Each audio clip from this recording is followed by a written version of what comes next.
Assalamualaikum warahmatullahi wabarakatuh. Halo semuanya, kali ini saya akan membahas mengenai pajak penghasilan PPH pasal 22 terbaru 2025. Pernah dengar soal PPH pasal 22? Pajak ini bukan cuma soal impor atau jual barang aja loh, tapi juga menyangkut emas digital, ekspor tambang, dan kendaraan bermotor. Yuk kita bahas tuntas, lengkap dengan update 2025, studi kasus, dan dampaknya bagi Indonesia.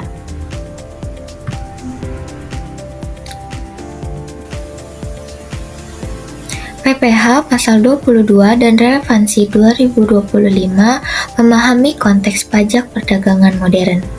Cakupannya luas, PPH pasal 22 meliputi impor, ekspor, penjualan dalam negeri, termasuk emas digital dan kendaraan bermotor. Perubahannya juga signifikan pada tahun 2025. Update regulasi mulai Januari 2025 mencakup batas waktu penyetoran dan revisi atas transaksi emas digital. Kemudian penting untuk wajib pajak. Pemahaman pajak ini krusial bagi bisnis dan individu dalam perencanaan keuangan dan kepatuhan. Apa itu PPH pasal 22? PPH pasal 22 adalah pajak penghasilan yang dipungut oleh pihak tertentu atas kegiatan perdagangan barang tertentu, baik impor maupun penjualan dalam negeri. Pemungutnya bisa berupa bendahara pemerintah, BUMN atau BUMD, importir, atau produsen tertentu. Pajak ini dipotong langsung saat transaksi berlangsung. Tujuannya adalah meningkatkan kepatuhan dan memastikan penerimaan negara dari transaksi penting.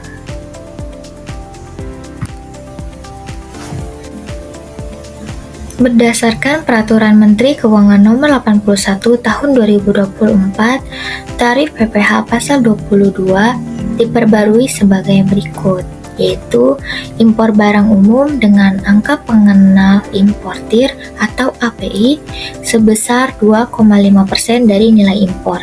Kemudian barang tertentu sebesar 10% dari nilai impor.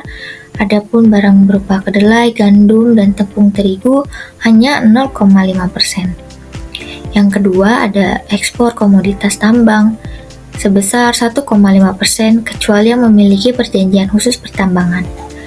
Adapun penjualan hasil produksi industri seperti semen sebesar 0,25%, ada kertas sebesar 0,1%, ada baja sebesar 0,3%, ada kendaraan bermotor sebesar 0,45%, kemudian obat-obatan sebesar 0,3%, lalu ada pun penjualan bahan bakar, ada bahan bakar minyak sebesar 0,25 hingga 0,3%, ada bahan bakar gas dan pelumas sebesar 0,3%, kemudian penjualan hasil hutan, pertanian, dan perikanan sebesar 0,25%, kemudian batu bara dan mineral sebesar 1,5%.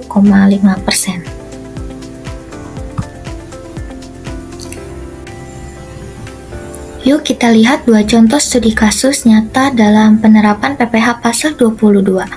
Yang pertama yaitu ada PT Nusantara mengimpor barang elektronik senilai $100.000 dengan asuransi dan ongkos angkut masing-masing 5%. Nilai impor dihitung menjadi $121.000. Dikonversi ke rupiah menggunakan kurs sebesar Rp15.000.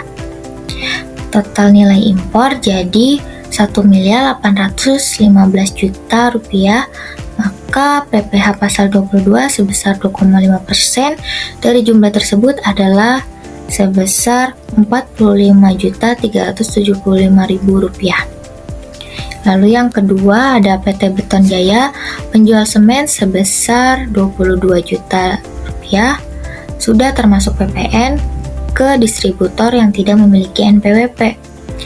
Maka DPP-nya dihitung yaitu 100 dibagi 111.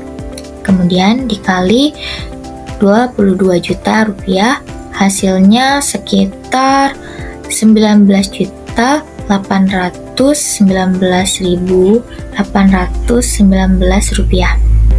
PPh 22 adalah 0,25% dari itu, sekitar sebesar Rp49.550. Karena pembeli tidak punya NPWP, tarifnya jadi 2 kali lipat, yakni Rp99.100.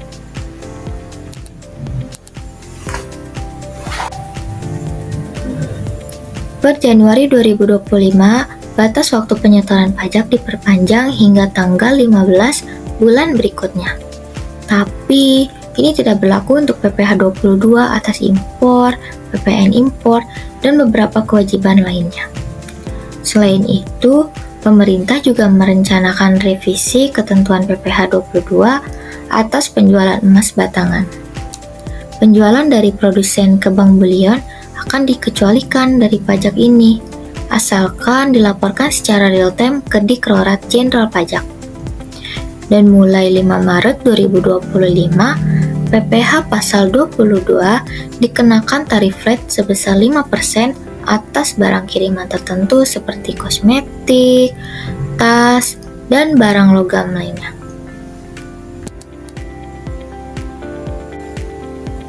Contohnya seperti PT Mulia Emas menjual 10 kg emas senilai 10 miliar rupiah ke Bank Logam Indonesia. Jika menggunakan aturan lama, PPh 22 adalah 0,25% atau sebesar 25 juta rupiah.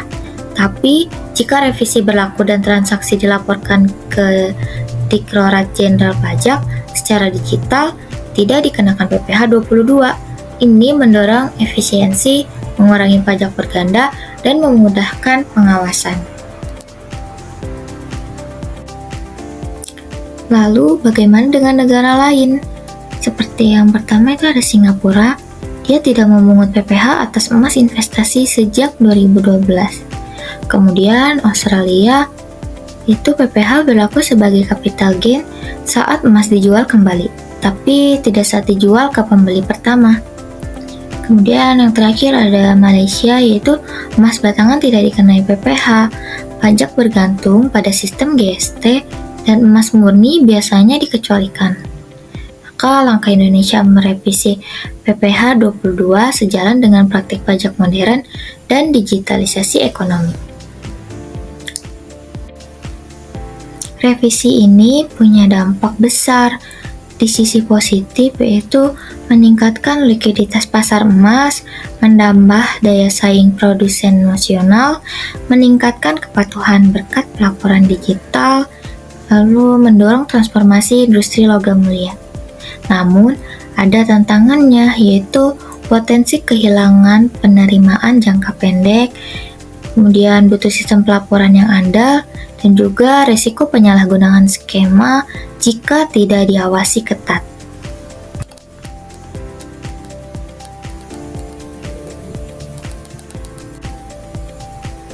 Kesimpulannya, reformasi PPh pasal 22 menandai arah baru kebijakan fiskal Indonesia, lebih modern, transparan, dan adaptif terhadap perkembangan ekonomi digital. Kebijakan ini bukan hanya soal tarif, tetapi juga soal bagaimana negara mengelola penerimaan dengan cara yang adil dan berkelanjutan.